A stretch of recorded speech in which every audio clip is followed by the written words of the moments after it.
Kylene Alcantara iginiit ang pagiging single, pero nakikipag-date kay Kobe Paras. Kinumpirma na ng kapuso actress na si Kylene Alcantara ang paddy date nila ng basketball player na si Kobe Paras, subalit iginiit niyang single pa rin siya hanggang ngayon. Sa kamakailang panayam, kinumpirma ng kapuso star na si Kylene Alcantara na siya ang naka-dinner date ng basketball star na si Kobe Paras sa isang restaurant noon kung saan naintriga sila dahil sa magkakahawig na post. Matatandaang nag-post ang dalawa ng misteryosong photos ng isang dinner date sa kanilang Instagram stories kamakailan, kung saan napag-alaman ng mga internet users na sa parehong venue kinunan ang mga larawan. Sa panayam kamakailan kay Kylene Alcantara sa pagbubukas ng bagong Rustin's Makati store ni Bali, hindi itinanggi ng aktres na siya ang nakipag-date kay Kobe Paras na makikita sa Instagram stories ni Kobe, at vice versa.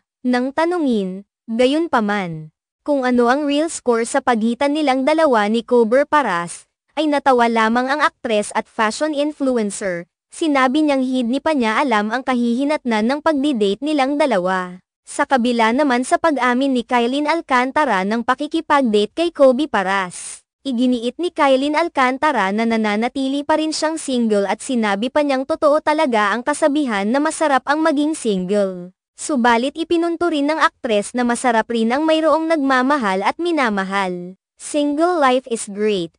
Totoo yung sinasabi nila na masarap talaga maging single pero masarap din namang magmahal, pahayag ni Kylene Alcantara. Sa kabila naman ng masalimot na pinagdaanan ni Kylene Alcantara sa naging breakup nila ni Mavi Legaspi, hindi pa rin naman sumusuko si Kylene Alcantara sa pag-ibig at naniniwala pa rin siya na mayroong happy ending. Sa ngayon ay ini-enjoy na muna umano ni Kylene Alcantara ang pagiging single at ang pagiging malaya sa lahat ng mga gusto niyang gawin.